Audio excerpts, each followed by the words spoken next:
This video contains spoilers for the Owl House. If you want to watch this cartoon on your own accord, then please do so and come back to this video. Otherwise, thank you and enjoy.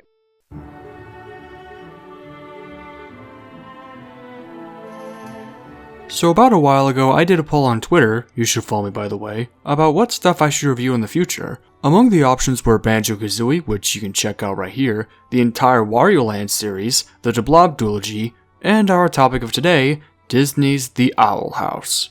Created by Dana Terrace, The Owl House is an animated fantasy comedy show that aired on Disney Channel on January 10th, 2020. You may recall in my video on Infinity Train that I wasn't a big television enthusiast and it was all thanks to Disney's oversaturation of family sitcoms. But with the creation of shows like Amphibia, Big City Greens, and The Owl House, Disney Channel on the animation side seems to be back on track. So I saw the show on Disney Plus around the beginning of November, and I hate to say this, but this show is overhyped. It's not exactly awful, but I found it pretty uninteresting. But why? Why do I find The Owl House to be overhyped? What problems do I have with it? Grab your wands, wardrobes, magic brooms, and start training because this is The Owl House.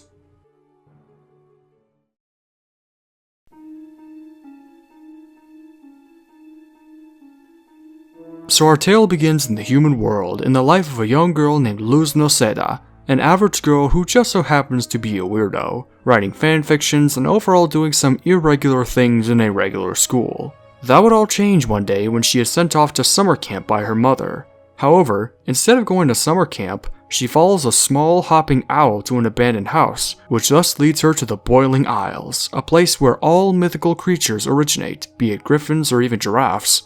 Oh yeah, and it's also built on the bones of a fallen titan. This is where she also meets a witch named Ida, the so-called Owl Lady and the most powerful witch on the Isles, and resident of the titular Owl House. And her pet king, a little demon that was once big and strong, but then got small and adorable. Talk about a shrink spurt. So after getting King his crown back and causing a prison riot of weirdos, our hero now spends the rest of her life under the tutelage of Ida to become a powerful witch, all while getting into some crazy shenanigans along the way. So the show is one of those fish out of water tales where the character spends the majority of her life in a mysterious new world, definitely not like her own. The show for the majority of its one season doesn't have much of an overarching plot, but it has an overarching mystery that isn't big until near the end of the show.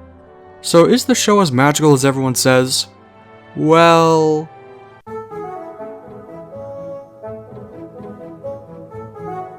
I know I already said this, but The Owl House as a show is overhyped. For what little I have heard, I was expecting the show to be in next-gen Gravity Falls, but what I got was kinda that, but less good.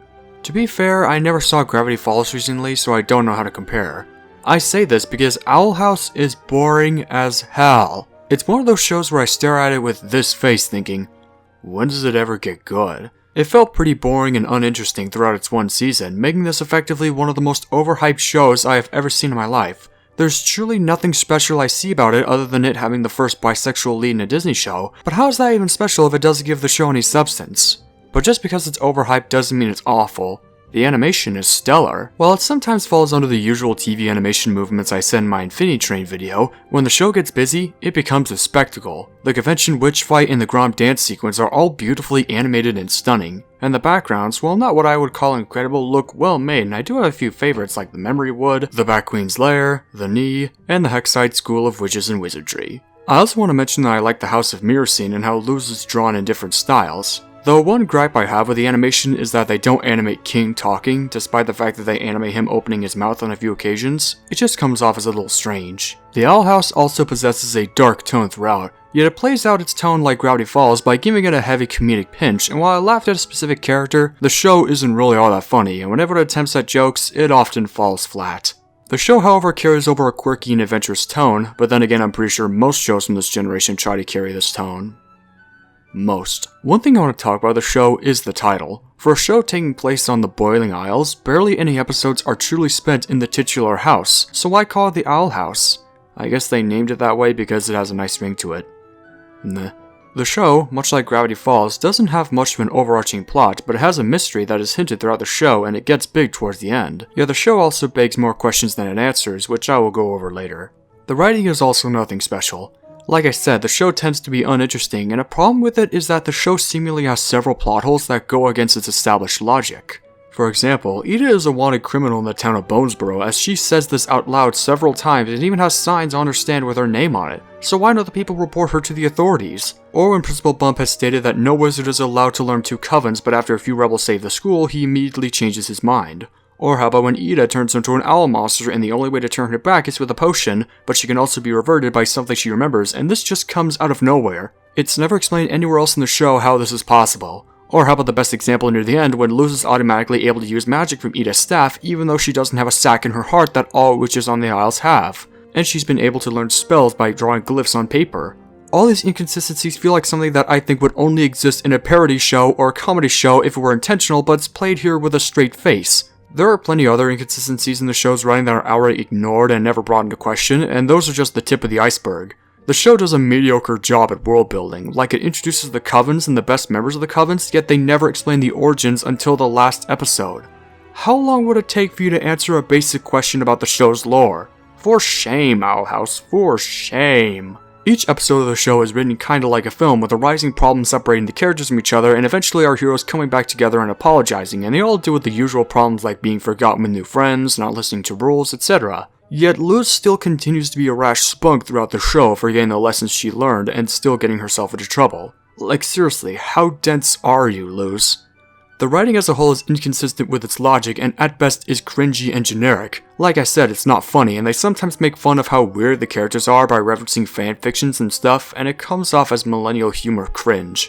But I will give them kudos for saying how outdated the fidget spinner is. That's like my only favorite joke in the show. And a few of the episodes are just rehashed story beats done to death multiple times by other shows, like the Shrink episode. Even the Body Swap episode, which I always like, is so bland and unmemorable, despite the situations our characters get in. So do the characters save the show? Not really. Every character in the show that isn't Luz, Ida, Amity, or Lilith are all completely one note and add almost nothing to the show's plot other than world building and conflict, and they have just about as much personality as a toaster. Even some of the important ones like King, Lilith, and Principal Bump are criminally underdeveloped to the point of being devoid of personality and likability. Luz is a young girl from the human world. She is nerdy, spunky, and always causes hijinks in the show, and she sometimes speaks Spanish in the show, which in my eyes is a solid way of representation. But she only does this in 5 episodes. Yawn. Talk about a wasted opportunity. They could have incorporated this as a catchphrase or whatever, and it would have made her a bit more entertaining. By the way, she's also bisexual. Edelyn, or Ida, is the Owl Lady and the most powerful witch on the Boiling Isles. She's definitely one of my favorite characters in the show, if not for her personality. She's witty, sarcastic, and carries over a dry delivery when she speaks, yet she, just like Fiona from Shrek, has a curse that turns into a monster. She turns into this.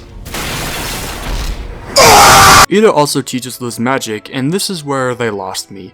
Ida teaches Luz magic in a more unique way, and is often lazy and leaves her to do magic herself, so she's shown to almost not care about Luz, which is wiped out in the finale when she is finally shown caring for Luz, even though she only knew her for like a month. And it sucks even more since Luz can learn magic from the island itself, effectively making Ida as useless as a deep fried t-shirt. Her relationship as a whole with Luz is pretty rushed, and it makes her uninteresting as a character when she tries teaching Luz magic since she has almost no connection or care for her whatsoever. King is the almighty king of demons, or so it seems. He's demanding, and I feel he's just there to make people love him because he has basically just about as much personality as a flaming dumpster. There's also other characters like Hootie. Hootie is my favorite character in the show. He's an owl thing living in Ida's house, and he's actually really funny. No joke, every laugh I got from the show came from him. He's really damn funny, but that's probably due to his voice. Ow! Hoot! There's also Owlbert, the owl tip on Ida's staff who has a mind of his own. There's also Willow, a plant witch who looks like the long-lost cousin of Velma from Scooby-Doo. By the way, she has 2 dads. Augustus, or Gus, an illusionist who has an appreciation towards humans. Both of them are Luz's friends, and they're just there. They have almost no personality whatsoever other than they're given magical traits. There's Principal Bump, the principal of Hexside, who just might be hiding something under that imp hood. Amity Blight, a bully turned love interest of Luz through a bit of redemption, and has a tendency to blush. Whew, almost passed out. This is also a gripe I have with the show in that Amity's redemption from bully to love interest felt kinda rushed. There's only one episode in the show where she feels any affection towards Luz, and I feel they should have developed this even more. Maybe if they spent a full episode on Amity getting down to her on a personal level, then it would have been fine. But then they rushfully explain Amity's backstory and former friendship with Willow in an episode, so much for that. There's also this little thing who serves basically the same purpose as the creator guy from Chowder as a creator insert, except instead of being funny and appearing in 3 episodes? She shows up in 10 episodes and does a few wacky hijinks in the background, and she's actually not funny. There's also the Bat Queen, a gigantic yokai looking thing with 3 bat kids. She's another one of my favorites, not just because of that voice, but because she's responsible for that one episode I genuinely thought was good. That episode being Escape of the Palisman, and she is a palisman herself. There's a shape-shifting dude working with the Emperor who has a crush on Ida, and Lilith, Ida's sister and the Emperor's right-hand woman. She's jealous of Ida for being superior, yet she's also shown sometimes to care for Idolin, even when doing the Emperor's bidding. Her redemption to help our heroes definitely felt rushed. I get that she felt affection throughout the show, yet they don't spend a lot of time with her, and so her redemption feels completely arbitrary and underdeveloped. So overall, a majority of the characters in the show are underdeveloped and at best one note and unmemorable, except for the Bat Queen, but that's probably because of her appearance, and not even the voice acting can save the show. While it's not terrible, I can't help but find it unmemorable. Like King, voiced by Alex Hirsch, the creator of Gravity Falls, who's basically Bill Cipher without the voice filter, and it's honestly kinda pathetic. Welcome to boot camp! You sure need it. Look at you. Raggedy, pathetic, chewed on, you got a button hanging off of your eye. Pathetic! But I will mold you worms into slightly better kinds of worms. Your first mission, gimme snacks. Your commander is hungry, so pick it up! Of course, my favorite voices in the show go to Ida, voiced by Wendy Malick, and Emperor Bellows, voiced by Matthew Rhys. Like I said with Ida, Malick's sarcastic, dry delivery makes her a tad enjoyable, and Rhys says Emperor Bellows has a sinister voice that is enjoyable for as weak as the villain is. If you help us retrieve his crown, we'll send you back to your realm. So what do you say? Plus, who could say no to this cute face? No! Please don't encourage her! I mean, we're kind of your only way home. You didn't think this was real, did you? What? This map is bunk. There's no lake with a celestial staff on the Boiling Isles. I would have stolen it ages ago. Don't be so naive, Lilith. This is the Titan's will. All wild witches must be dealt with before the day of unity. You understand, don't you? Of course. Good. So overall, The Owl House is an overhyped show. Despite its animation, it has some weak writing, weak developments, nonsensical plot holes, and is overall uninteresting and boring to watch. Let's cast out this blight with the finale spell.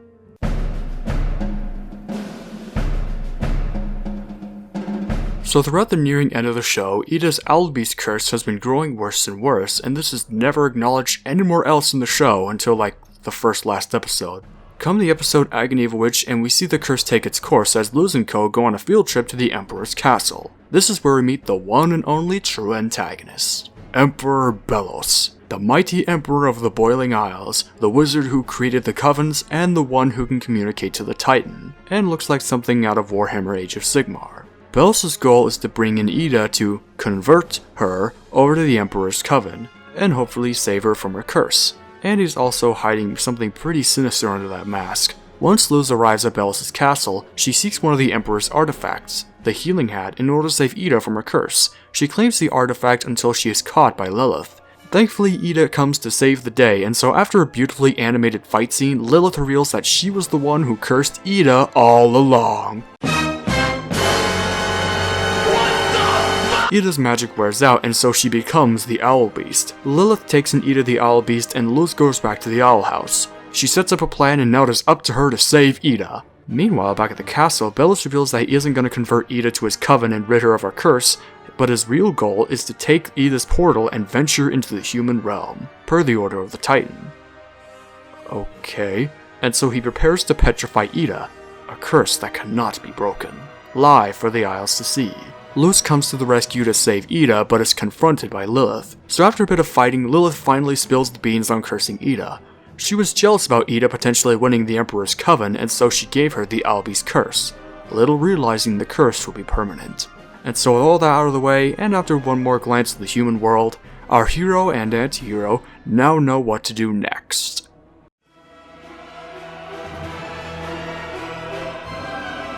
Just as the petrification is about to begin, our heroes are cornered by the villainous Bellows, and so Lilith and King are next to be petrified. But luckily, Gus and Willow step in and get the crowd riled up to let Ida go. Okay then. I mean, she's a wanted criminal, and so the town of Bonesboro obeys the will of the Emperor, so I guess that's fair.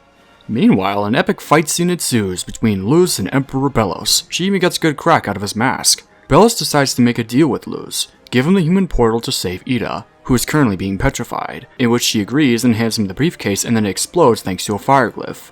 But not before saying one more goodbye to her mother. Lo siento, Mama. She stops the petrification device and Ida and her friends fly off, and Bellows makes an announcement to his peers and lets Ida go. Back at the Owl House, Lilith finally lets her share the pain with Ida and presumably removes her curse, yet it also makes the two witches weak. But that's okay because Luz will teach them what she knows. And so, the show ends with Luz recording a special message for her mother, and Emperor Bellows continuing his plan and constructing a portal to the human world. The end. So that was the ending to the Owl House. It was pretty weak. Bellows is kind of a weak villain. He's menacing, yeah, and his motivation is kinda weak being the work of his god, yet he felt rushed in at the last minute to be an opposing threat, and his motivation is not touched on as much, and it begs more questions. Like, how does the Titan know of the existence of the human world? And why does he want Bellows to go there? To take it over? Form some kind of truce? Destroy the human world? There's this event called the Day of Unity, but it's never touched on, and all these questions I do hope will be answered in the next season, should they ever do it.